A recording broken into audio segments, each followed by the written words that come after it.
సువార్తను చెప్పేటోళ్ళం ఓయమ్మ, పల్లె పల్లె తిరిగేటోళ్ళం ఓయమ్మ, పల్లె పల్లె తిరిగేటోళ్ళం ఓయమ్మ, పల్లె బతుకులు మార్చేటోళ్ళం ఓయమ్మ. చల్ మందులకు మేము మందులైతాము, బుడిగ జంగాలకు సంచులైతాము, ఎంత చెడ్డలైనా మంచిగా మారుస్తాం, మంచి మాటలు చెప్పి మందాలో కలుపుతాం. సువార్తను చెప్పేటోళ్ళం ఓయమ్మ, పల్లె పల్లె తిరిగేటోళ్ళం. ఇలాంటి పాటలు పాడతాం మేము. దేవుని యొక్క గొప్పతనాన్ని సర్వలోకానికి వెళ్ళి సర్వ సృష్టికి ప్రకటిస్తాం. ఇది మా పాట, ఇది మా ఆట. దేవుడు మాకు మా పరిశుద్ధ ఆత్మలోంచి వచ్చిన పాట ఇది. అంతేగాని ఆ గోవింద గోవింద మాకు అవసరం లేదు. మా దేవుని ప్రకటించడం మాకు గొప్ప. మాకు వేరే దేవుడు ఎవరు చెప్పిరండి మీ దేవుని సువార్త ప్రకటించని? ఎవరు చెప్పారు? అవసరం ఏముంది అంటున్నాం. మీ బైబిల్ గ్రంథం ఇంత పరిశుద్ధమైన గ్రంథం అయితే ఇంటికెళ్ళి మా దేవుడు గొప్పోడని ఎవడు మిమ్మల్ని చెప్పాల్సిన అవసరం ఏముంది అంటున్నా. మా దేవుడు గొప్పోడు అని చెప్పి చెప్పాలని చెప్పి మా దేవుడు యేసుక్రీస్తు ప్రభు ఏమన్నాడంటే, నీ పూర్ణ ఆత్మతోనూ నీ పూర్ణ బలముతోనూ నీ సృష్టికర్త అయిన దేవుణ్ణి ప్రేమించాలి, మొదటి ఆజ్ఞ. రెండవ ఆజ్ఞ, నిన్ను వల్ల నీ పొరుగు వారిని ప్రేమించాలి. ఆడు హిందువుడైనా సరే, కరుణాకర్ సుగ్గునైనా సరే. కరుణాకర్ సుగ్గునా గురించి మేము ప్రార్థిస్తాం, క్రైస్తవులు ప్రార్థిస్తారు, రాధామనోహర్ దాస్ గురించి ప్రార్థిస్తారు. వీళ్ళందరికీ ఒక రోజు మోకాలు వంగి యేసుక్రీస్తు ప్రభువా నన్ను క్షమించండి అనే రోజు వస్తుంది. రాసి పెట్టుకోండి, ఈ లైన్ మీరు రాసి పెట్టుకోండి, రాసి పెట్టుకోండి, రాసి పెట్టుకోండి. ప్రతి మోకాలు యేసుక్రీస్తు నామంలో వంగుతుందని చెప్పి పరిశుద్ధ గ్రంథము బైబిల్లో చెప్పింది. ఇజ్రాయేలు ప్రపంచాన్ని ఓడిస్తుందని చెప్పి ఇక్కడ ఈ ఛానల్ చెప్పకపోవచ్చు, చాలా ఛానల్ చెప్పినాయి. ఎందుకంటే ఎంత గొప్ప బైబిల్ పుట్టిన ఇజ్రాయెల్లో చూడు, ఇజ్రాయెల్లో బైబిల్ పుట్టిన ఇజ్రాయెల్లో ఇవాళ క్రైస్తవాన్ని ఎంతమంది నమ్ముతున్నారు? అక్కడ ఉన్న జనాభా ఎంత? ఇవాళ నమ్ముతున్న పర్సంటేజ్ ఎంత? ఎందుకు పడిపోయింది మరి మీ బైబిల్ అంతా పరిశుద్ధ గ్రంథమే అయితే? సార్ యేసుక్రీస్తు వచ్చినప్పుడు, యేసుక్రీస్తు వచ్చి 2025 సంవత్సరాలు అయింది. యేసుక్రీస్తు రాకమునిపే మన దేశానికి తోమ గారు వచ్చారు. కానీ యేసుక్రీస్తు వచ్చిన తర్వాత యుఎస్ఏకి వెళ్ళిన తర్వాత ఇప్పుడు 100% ఉండే. ఎప్పుడు 20 సంవత్సరాల క్రితం 99% క్రైస్తవులు ఉండే. ఇప్పుడు 70% కూడా క్రైస్తవులు లేరు. అది వాళ్ళ ఇష్టం. పరిశుద్ధ గ్రంథమే అయితే దేవుని అంటున్నా. భారతదేశంలో మీరు వలస వచ్చి అమాయకమైన భారతదేశ ప్రజల్ని మత మార్పిడి చేసేటట్టు ప్రేరేపిస్తున్నది మీ క్రైస్తవ సమాజం అని చెప్తా నేను. నౌకరమే ఎక్కడ ప్రేరేపించారు? మత మార్పిడికి ప్రేరేపిస్తుందా లేదా? పొద్దున్న లేస్తే మైకు పట్టుకొని ఒక పాంప్లెట్ పట్టుకొని గ్రామ స్థాయిలలో క్రిస్టియన్లు ఎందుకు తిరుగుతున్నారు? అవసరం ఏముంది? క్రైస్తవ్యానికి విరుద్ధము. యేసుక్రీస్తు ప్రభు లోక రక్షకుడు, నిజమైన దేవుడు, శాంతి సమాధానం ఇచ్చే దేవుడు, ప్రేమించే దేవుడు. చూడు, నా అరచేతుల్లో చెక్కి ఉన్నాను. ఒక కోడి తన రెక్కల కింద ఎలా అయితే కప్పుతుందో నిన్ను కప్పుతున్నాను, నువ్వు నా బిడ్డవు అని చెప్పి దేవుడు ప్రేమిస్తూనే ఉన్నాడు. ఆయన ప్రేమ గల దేవుడు, ఆయన జాలి గల దేవుడు, ఆయన నిజమైన దేవుడు అని చెప్పి ఎవరైతే నమ్ముతారో వాళ్ళకు మాత్రమే మోక్ష మార్గం. వీళ్ళందరూ యేసుక్రీస్తుని అందరూ దూషించిన వాళ్ళు కూడా అందరూ ఒకరోజు ధవల సింహాసనం ముందు ఆయన తీర్పులో ప్రతి ఒక్కరు కూడా ఉంటారు. ఆయన తప్పకుండా శిక్ష విధిస్తాడు. సార్, యేసు ప్రభువే లేడు, బైబిలే కల్పితామని హైందవ సమాజం చెప్తే మళ్ళీ మీరు ఏదో ఒక రోజు యేసు ప్రభు మీద మోకరిల్లుతారంట. నేను ఓపెన్ ఛాలెంజ్ చేసి చెప్తున్నా, యేసుక్రీస్తు ప్రభు మళ్ళీ ఇంకో అంటారు డేట్. యేసుక్రీస్తు ప్రభులు డేట్ ఉంది. యేసుక్రీస్తు వచ్చిన తర్వాతనే డేట్ వచ్చింది. క్రీస్తు పూర్వం క్రీస్తు శకం. ఒక ఆయన అంటాడు హిందూ అది క్రీస్తు పూర్వం క్రీస్తు శకం ఎవరు లేదండి, సామాన్య శకం.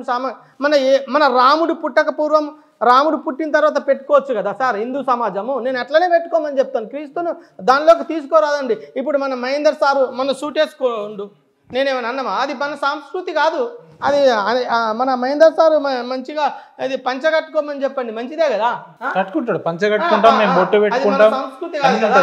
సిగ్నేచర్ స్టూడియో అని చెప్పి అది ఇంగ్లీష్ వాళ్ళు దేవుని బిడ్డలు సృష్టించింది. సిగ్నేచర్ స్టూడియో అని తెలుగులో పెట్టుకోండి, కాదనట్లేదు కదా. మరి ఎందుకు కదా? అది వ్యతిరేకం కదా, అది బైబిల్కి వ్యతిరేకం కదా. అది మీ హైందవ ధర్మానికి సంస్కృతంలో రాసుకోండి. మరి ఆ లెక్కను చూస్తే మీరు ఈ భారతదేశంలో ఉండదు, ఇజ్రాయెల్కి వెళ్ళిపోండి, అమెరికాకి వెళ్ళిపోండి. ఎలా అంటే భారతదేశాన్ని సృష్టించింది యేసుక్రీస్తు ప్రభు కదా. ఏమంటున్నారు? భారతదేశాన్ని సృష్టించింది యేసుక్రీస్తు ప్రభు. ఈ సమస్తము భూమిని చేసిందే ఆయన. ఏమంటున్నారు? సమస్తము భూమిని చేసింది ఆయన, ఆకాశాన్ని చేసిందే ఆయన కదా. భారతదేశాన్ని ఎవరు సృష్టించారు? యేసుక్రీస్తు ప్రభు. ఒకసారి మళ్ళీ ఆలోచన చేసి చెప్పండి. మీ నెంబర్ మేము స్క్రీన్. భారతదేశాన్నే కాదు, ప్రపంచంలో ఉన్న సమస్తము సృష్టించింది దేవుడు, లోకరక్షకుడు యేసుక్రీస్తు ప్రభు. మీకు అంటే పీక్ స్టేజ్లో ఉంది మీకు యేసు అనే పిచ్చి నరాల్లో ఎక్కిందంట. నేను బైబిల్ మొత్తం చదివిరా అన్న మీరు? చదివినా. ఏం పేరు మీ పేరు? నా పేరు జాన్ ముచ్చనపల్లి. ఓకే. నాన్నగారి పేరు? నాన్నగారి పేరు మల్లయ్య. మల్లయ్య. అంటే అమ్మగారి పేరు? అమ్మగారి పేరు కొమరమ్మ. మీ తాతగారి పేరు? తాతగారి పేరు కూడా మల్లయ్య. ఇంటి పేరు? ఇంటి పేరు ముచ్చనపల్లి. మల్లయ్య అంటే మరి హైందత్వంలో ఉన్న పేరు కదా అది. నేను దేవుని నమ్ముకున్న తర్వాత నా ప్రవర్తన అంటే మీ పూర్వీకులు హిందువులు అని చెప్పి మీరు యాక్సెప్ట్ చేస్తారు? యాక్సెప్ట్ చేస్తాను. హిందువులు. మీ నాన్నగారు కూడా హిందువే? ఇప్పటికీ క్రిస్టియానిటీలో ఉన్నారా? నాన్నగారు హిందువేనా? నాన్నగారు బాప్తిసం తీసుకున్నారు, అమ్మ కూడా బాప్తిసం తీసుకుంది. ఎందుకు ఆలోచిస్తున్నారు? నేను ఎందుకు ఆలోచిస్తున్నానంటే, నేను తీసుకోండి అని చెప్పి బలవంతం చేయలే. నా ప్రవర్తన ద్వారా, నా మార్పు ద్వారా. ఒకప్పుడు తాగుబోతుంది. ఇప్పుడు మీరు రేపు పొద్దున ఏమైనా గవర్నమెంట్ జాబ్ అప్లై చేస్తారు అనుకోండి, సర్టిఫికేట్ లో ఏమని పెడతారు మీరు? నాది BCCA అని ఉంటది, కావాలంటే చెక్ చేసుకోండి. అంటే హిందూస్ అని పెడతారా, క్రిస్టియన్స్ అని పెడతారా? ఎట్లా పెడతాను, ఇది పెట్టుకోవాలి. భారత రాజ్యాంగం. మీ నాన్నగారి పేరు మల్లయ్య, మళ్ళీ క్రిస్టియన్ అని పెట్టుకుంటారు. మీరు మాత్రం జాన్ మంచిగా ఫాస్ట్ గా పెట్టుకున్నారు. మా నాన్నగారి పేరు మార్చమని చెప్పి MRO ఆఫీస్కి వెళ్ళాను. పెట్టక పేరు మల్లయ్య పాలో, జాన్ పాలో, మీ నాన్నగారు పాలో గీలో పెట్టుకోరు. పేరు పెట్టుకోవచ్చు, పేరులో ఏం లేదు, దేవుల్లో ఉంది. అక్కడికి దేవుల్లో ఉంది శక్తి, పేరులో లేదు. పేరులో ఏం లేదు అన్నప్పుడు ఇదే యేసు ప్రభుని, మీరు అనుకునే యేసు ప్రభుని యేసు అని ఎందుకు పిలవాలి? శివుడు అని పిలవచ్చు కదా, రాముడు అని పిలవచ్చు కదా అంటున్నా. మీకు నా లాజిక్ అర్థం. పేరులో ఏం లేదని మీరే అంటున్నారు. మళ్ళీ శివుడు అని పిలవండి. ఈ రెండు అక్షరాలు ఎందుకు పిలవాలి? సృష్టికర్త అయిన దేవుడు, లోకరక్షకుడు, రాముడు అని పిలిస్తే మీకు ఏం వచ్చింది? శివుడు అని పిలిస్తే మీకు ఏం ప్రాబ్లం వచ్చింది? మీరు బలవంతంగా రుద్దుతున్నారు. ఎవరు? మీరు. ఎందుకు బలవంతంగా శివుడు అని? పేరులో ఏం లేదని మీరే అన్నారండి. పేరులో ఏం లేదన్నప్పుడు సార్, అది ఒక హిందూకు సంబంధించిన ఒక వార్డ్ అన్నప్పుడు అంటే మీరు హిందూ దేశంలో నివసిస్తూ ఇక్కడ తిండి తింటూ ఇక్కడ హిందూ దేశానికి వత్తాసు పలకకుండా, అంటే ఆ హిందూ పదం కాబట్టి మీరు దాన్ని వెలివేసిరా, వ్యతిరేకిస్తారా? ఎట్లా? సర్వ సృష్టికి అధిపతి, సమస్తము చేసినటువంటి దేవుడు. ఇప్పుడు మా అమ్మ నాన్న ఉన్నారు, మా అమ్మ నాయన నిన్న అమ్మగా నాయన వీళ్ళు కాదు వేరే వాళ్ళు అంటే అమ్మ నాయన ఒప్పుకుంటారా? మనల్ని సర్వంతం కరుణాకర్ సుగ్గురకైనా, ఏ రాధా మనోహర్ దాస్కైనా, మీకైనా, నాకైనా దేవుడు ఒక్కడే అన్నప్పుడు ఇంకా మళ్ళా ఈ కులం మార్చుకోరు, ఇంకా లేకపోతే మతం మార్చుకోరు, మీరు మతాన్ని నమ్ముకురు, కులాన్ని నమ్ముకురు అనేది ఇది ఒక మినిమం కామన్ సెన్స్ లేని క్వశ్చన్. అది అసలు దానికి సమాధానమే లేదు. జనగణమన వాడతారు 100% వాడతారు. రోజు వాడమని వాడతా. వందే మాతరం అంట, జై భారత్ అంట, జై హింద్ అంట, I love my India, India is my country, I love my Indians, all my brothers and sisters అంట రోజు అంట. జై ఇండియన్స్ అంటారా? జై ఇండియన్స్ అంటాను. ప్రైజ్ ది లార్డ్ అంటారా? అంటాను. జై శ్రీరామ్ అంటారా? అరే నవ్వకండి. అరే జై హింద్ అంటారు, మీరు ప్రైజ్ ది లార్డ్ అంటారు. కాంట్రవర్సీకి తీసుకొని రాకండి. Praise the Lord, praise the Lord, praise Lord అంటే తప్పే. Praise the Lord, praise Lord, praise the Lord, praise Lord, praise the Lord అండి. ప్రైజ్ ది లార్డ్ అంటే ప్రైజ్ ది లార్డ్ అంటే అర్థమైంది. ప్రైజ్ ద లార్డ్ అంటే దేవుని నామానికి praise the Lord, praise the Lord, దేవుని నామానికి మహిమ. అంతే అంతే. Praise the Lord, praise the Lord, praise Lord, praise the Lord, praise Lord, అల్లాహు అక్బర్. జై శ్రీరామ్ చెప్పండి. సార్ మీకు మీ కంఫర్ట్, మిమ్మల్ని కంఫర్ట్ జోన్ లో ఉంచారు. వినండి, నేను సార్ మిమ్మల్ని కంఫర్ట్ జోన్ లో ఉంచడం వినండి సార్ ప్లీజ్. ఈ బైబిల్ కూడా డాక్టర్ బిఆర్ అంబేద్కర్ బైబిల్ని చూసే సేమ్ యాస్టీస్గా బైబిల్లో ఉన్నటువంటి న్యాయ వ్యవస్థను చూసే, న్యాయాన్ని చూసే, దీనిలో ఉన్నటువంటి ధర్మాన్ని చూసే, దీనిలో ఉన్నటువంటి పరిజ్ఞానాన్ని చూసే, దీనిలో ఉన్నటువంటి ప్రతి ఒక్క సారాంశాన్ని క్రోడీకరించి పిన్ టు పిన్ రాజ్యాంగాన్ని రచించాడు. మనకు రాజ్యాంగం మనకి ఇచ్చిన హక్కు. మన మతం గురించి గొప్పగా చెప్పుకోవచ్చు, క్రిస్టియానిటీ గురించి గొప్పగా చెప్పుకోవచ్చు, కానీ క్రిస్టియానిటీ గురించి గొప్పగా చెప్పుకోనే కానీ ఒక మతాన్ని, ఒక వేరే మతాలను కానీ వేరే సంస్కృతులను కానీ మనం అసహ్యంగా మాట్లాడొద్దు, ఎవరిని దూషించొద్దు. లేదు మీరు అనేదాన్ని నేను యాక్సెప్ట్ చేస్తున్నా, బట్ ఇప్పుడు జరుగుతున్న గ్రౌండ్ రియాలిటీ గురించి అట్లా లేదు అంటున్నా. ఇప్పుడు ఒక వ్యక్తి వస్తాడు, దేవుని మంచి మాటలు చదవండి, మా యేసు దేవుడు గొప్ప దేవుడు అంటారు. మీ యేసు దేవుడు గొప్ప దేవుడు అని ఎవడు అడిగిండు? ఆడ నువ్వు పోయి చెప్పాల్సిన అవసరం ఏముంది? సరే చెప్తే చెప్పినావు, మీ దేవుడు గొప్పడని నువ్వు చెప్పాల్సిన, అంటే ఇతర దేవుళ్ళు మంచోళ్ళు కాదన్నట్ట. ఇప్పుడు ఇలాంటి పరిస్థితులు ఉన్నాయి అంటున్నా, అది చెప్పండి. సరే సరే, చాలా మంచి క్వశ్చన్ అడిగారు, దానికి నేను ఆన్సర్ చెప్తాను. యేసు దేవుడు చెప్పాల్సిన అవసరం లేదు. నేనైతే ఏదో గల్లికి వెళ్ళి ఇంటింటికి వెళ్ళి పల్లెకి వెళ్ళి చెప్పాను. చాలా ప్రశాంతంగా, చాలా పీస్ఫుల్గా ఎలా బతకాలి, ప్రతి ఒక్కటి పిన్ టు పిన్ మన పరిశుద్ధ గ్రంథంలో బైబిల్లో రాసిందిరా తమ్ముడు, బైబిల్ బాగా చదువుకో అన్నాడు.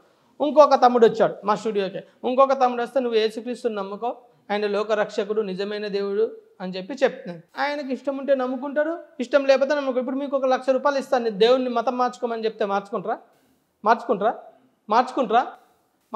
చెప్పండి. అరే అట్లా ఎందుకుంటారు అంటున్నా, అంటే మీరు జనాల వీక్నెస్ పాయింట్ పట్టుకొని,